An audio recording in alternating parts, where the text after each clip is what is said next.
Je suppose que c'était quand j'étais étudiante dans mon bachelor's, premier degré à San Francisco State University, et c'était fait d'une façon très très bizarre en fait, parce que il n'y avait pas beaucoup de critiques. Ce n'était pas une situation où des étudiantes et le professeur font le commentaire. C'était structuré après l'idée d'une lecture publique et chaque semaine, des étudiants donnent une lecture de 20 minutes et puis les autres font un commentaire sur la lecture. Mais à mon avis, c'était un peu faible parce qu'on ne peut pas vraiment regarder le texte. Et c'était surtout une critique forcément sur une performance. Et pour moi, ce qui est important, c'est les critiques sont une vraie lecture du texte très très détaillée, très très profonde. Et comme moi, il y a bien sûr n'importe combien de façon de le faire, mais moi je racine toutes les choses dans cette lecture profonde et je donne tous les textes à les étudiantes chaque semaine, bien avant, 5 jours avant, quelque chose comme ça, et le premier boulot c'est de regarder des textes et de faire des notes critiques partout. Et ce n'est pas l'idée de est-ce que cette ligne ou vers, est-ce qu'il était réussi ou pas. Ce n'est pas une question de ça, c'est plutôt une question d'analyse.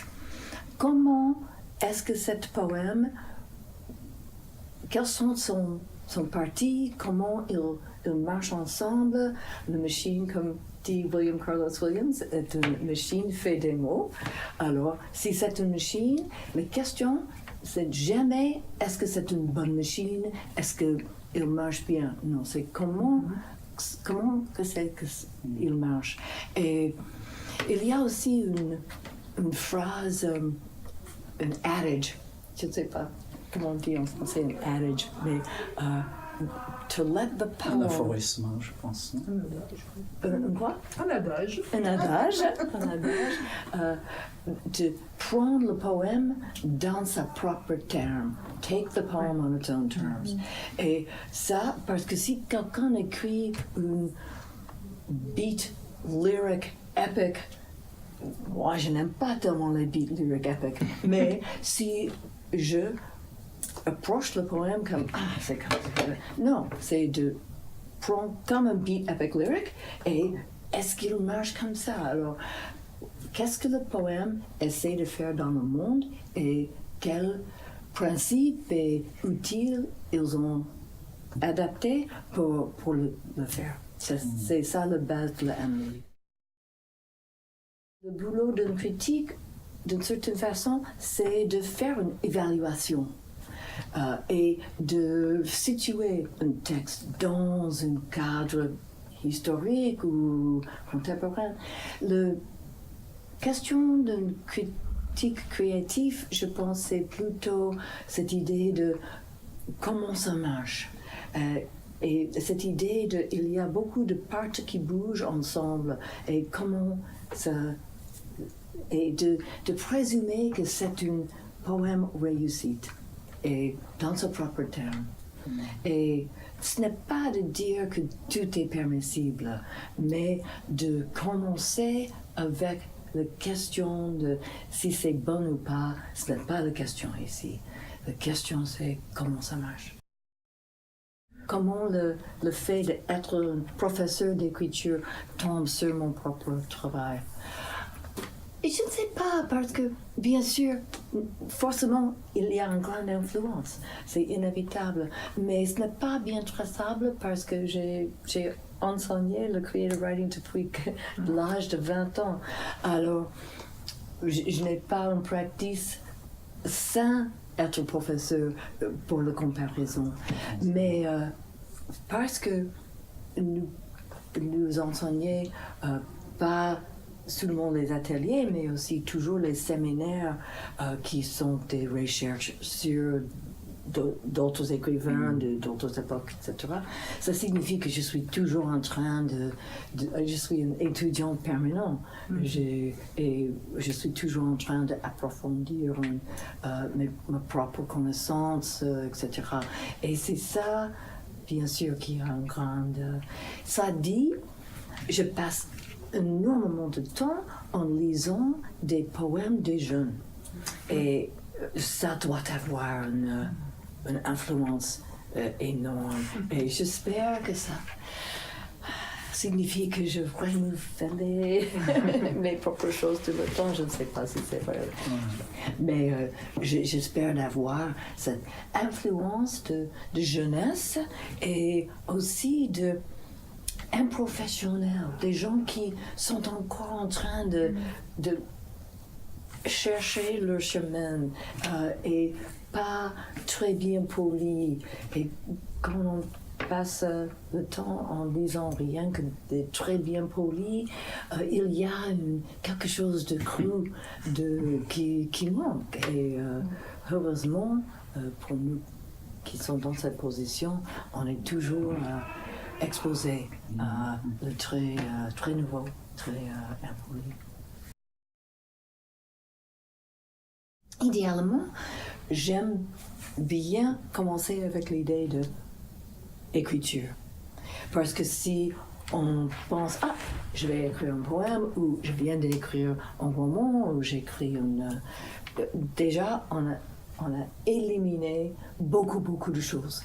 Et je pense surtout pour les étudiantes, ça c'est quelque chose qui peut être bien limitant. Mais si on, en revanche, commence simplement avec l'idée de writing, écriture, on tombe sur des hybrides, on peut dépasser des limites des genres, etc. Et c'est curieux parce que c'est quelque chose que nous suggérons à nos étudiants constamment. Et nous avons à Brown des places pour des étudiants cross-disciplinaires, les cross-disciplinaires. Et ce n'est pas garanti. Nous avons chaque année 5 places pour des poètes, 5 places pour des romanciers, des fiction, et 2 places pour des gens qui travaillent dans les choses numériques, littérature numérique. Mais nous n'avons pas des places garanties pour le cross-disciplinaire. Et on essaie d'avoir ça. Maintenant, de temps en temps, on trouve quelque chose qui travaille. Par exemple, l'année dernière, nous avons quelqu'un qui travaillait dans le textile et texte. C'était magnifique d'avoir cette influence et d'apporter un côté art visuel, parce que aussi à Brown, nous sommes vraiment insistants sur le trans art, que les arts sont assez mélangés. Nous sommes dans un département de creative writing, oui, mais nous sommes dans l'encadrement des arts, pas dans les humanités. Alors, ça signifie que nous avons beaucoup d'échanges avec le département de danse, d'art visuel, de théâtre, etc., de musique, et surtout des facultés. Et on espère et on essaie de trouver des moyens pour mélanger les étudiants de plus en plus. Nous avons un programme où 3 fois par semestre, il y a un programme où des étudiantes de tous les départements d'art présentent leurs œuvres ensemble. Ça veut dire on a quelque chose de digital, quelque chose de musique, quelque chose de poésie, etc. Et comme ça, au moins, ils se rencontrer, ils commencent à se connaître un peu, on espère qu'il y a des collaborations qui sont établies à travers de ça.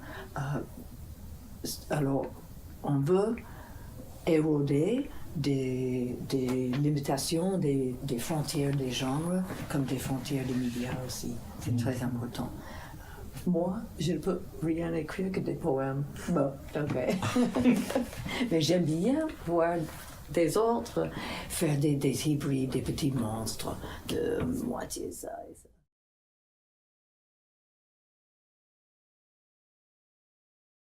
Je pense qu'il y a bien beaucoup à apprendre en faisant une analyse de tes propres textes. Et surtout quand j'étais à Denver, c'était un doctorat et la première partie du doctorat, c'était un truc critique et sur les propres œuvres.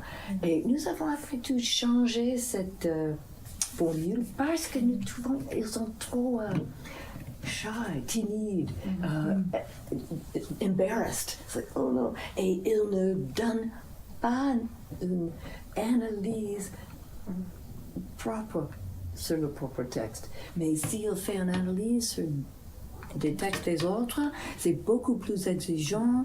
Et je pense aussi qu'on apprend plus.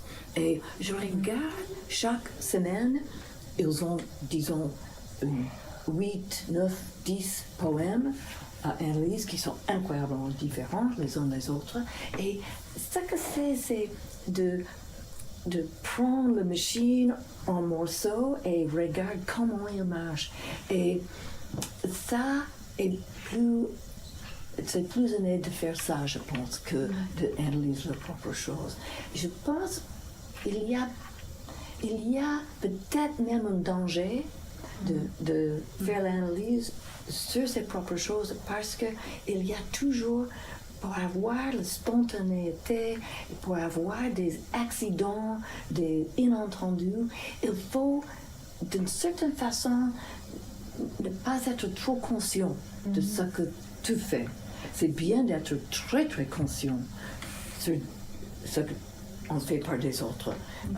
Et des autres étudiantes et des gens de Moyen Âge et 19e, toute la gamme.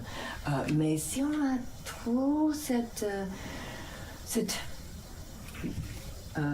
loupe sur ses propres choses, je pense qu'on devient trop soi conscient. Et